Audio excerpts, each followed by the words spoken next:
Have you ever felt like you were finally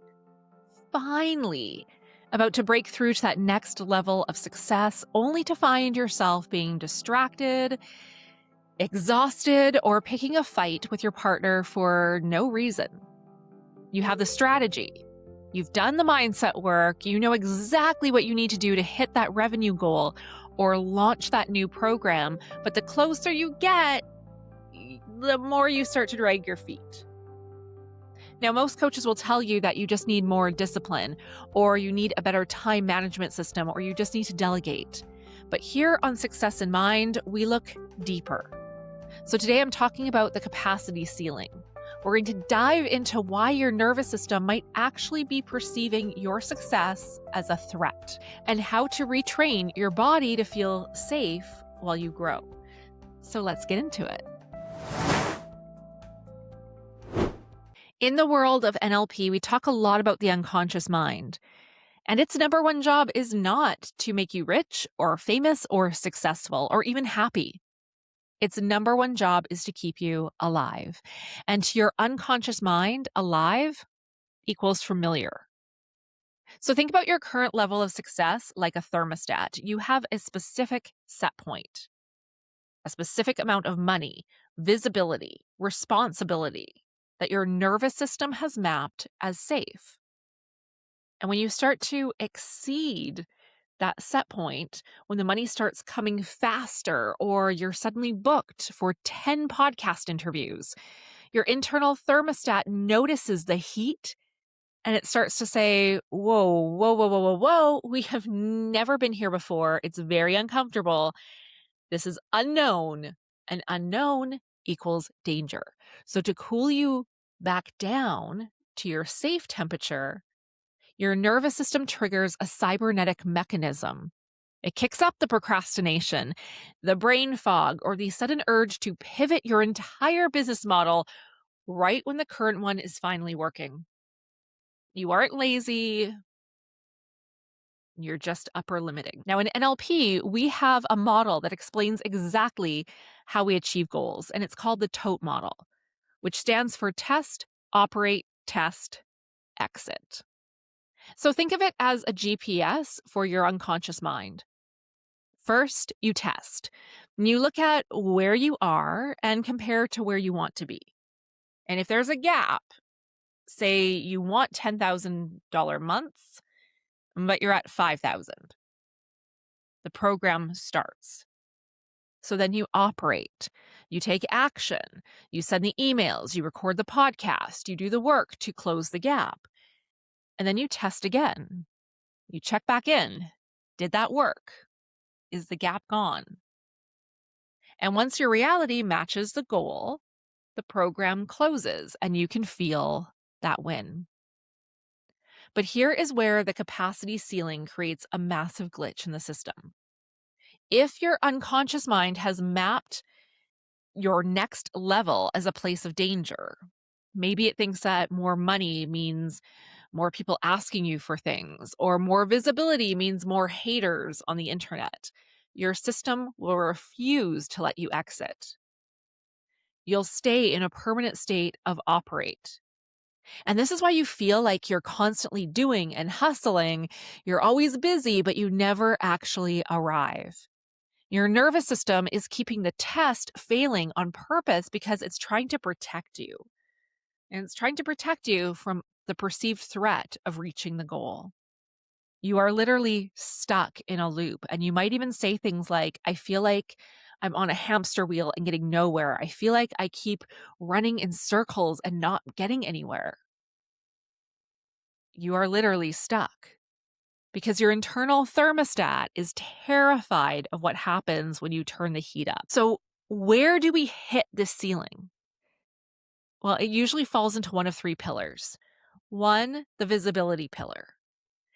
This is the fear of being seen. If you grow, more people will have opinions about you. More people on the internet might leave you comments and maybe they don't agree with you. And for your nervous system, being judged means death.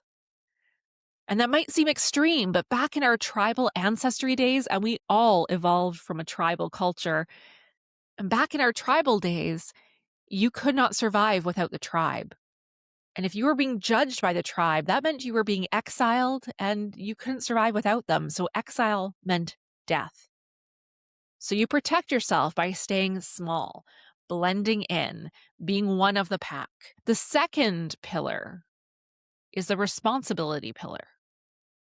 You're afraid that more success means more weight that you have to carry. So maybe you worry that you'll lose your freedom or you won't be able to handle the demands of a bigger team or more clients.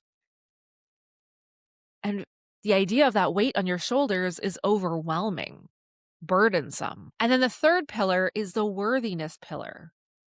This is that identity-based block that we talk about here.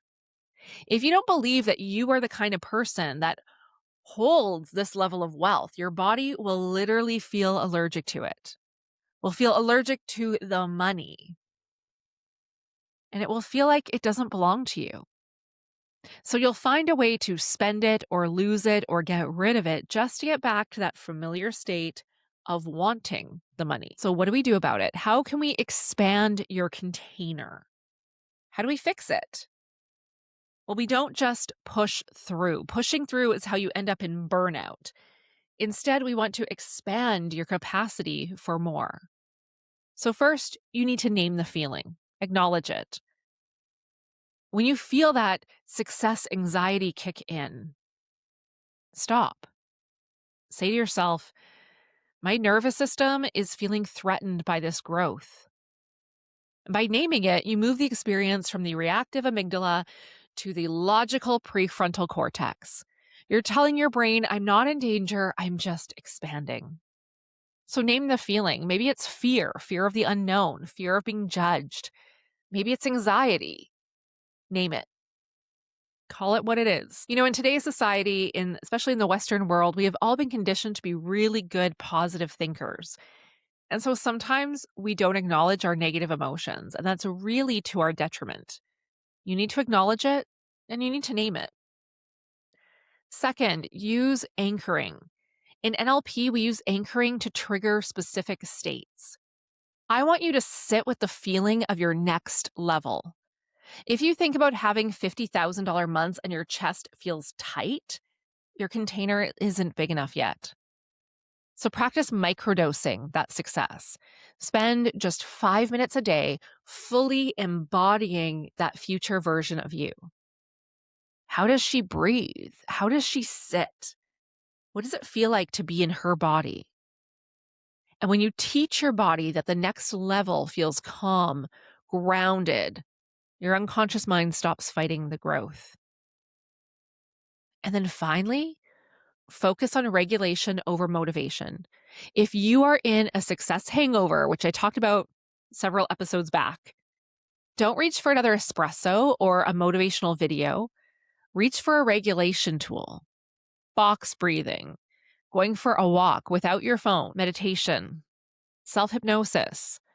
Calm your nervous system so that it knows it can handle the heat of your new thermostat setting. Success isn't just about what you do. It's about how much of yourself you are willing to occupy. Your business can only grow as large as the capacity of the person running it. So if you're listening today and you're realizing, Teri, I've been hitting that same ceiling for months or even years, or if you feel that success anxiety pulling you back every time you're about to scale or every time you're about to move into that next level, that it's time to move beyond just listening and it's time to do the deeper work. I want to help you map out exactly where your nervous system is hitting those brakes and give you a clear path forward to expand that container. I have a couple spots open right now for one-on-one coaching. And when we work together, we're going to look at your business goals. We're going to identify the specific unconscious blocks that are keeping you at your set point. And we're going to use some tools, whether it's NLP, whether it's hypnosis, whether it's timeline therapy. I usually use a combination of all of them, but we will find that bridge to your next level. To book that call, just head to the link in the show notes, go to teriholland.ca, and let's get you out of your own way so you can finally hold the success that you've worked so hard to get to. Thanks for listening to Success in Mind today. If this episode resonated with you, take a screenshot, post it to your Instagram stories, and tag me at the Teri Holland. I would love to hear what your capacity ceiling looks like. And if you're watching on YouTube, make sure you leave me a comment below. Thanks again for being here. I will see you again next week, my friends. Bye for now.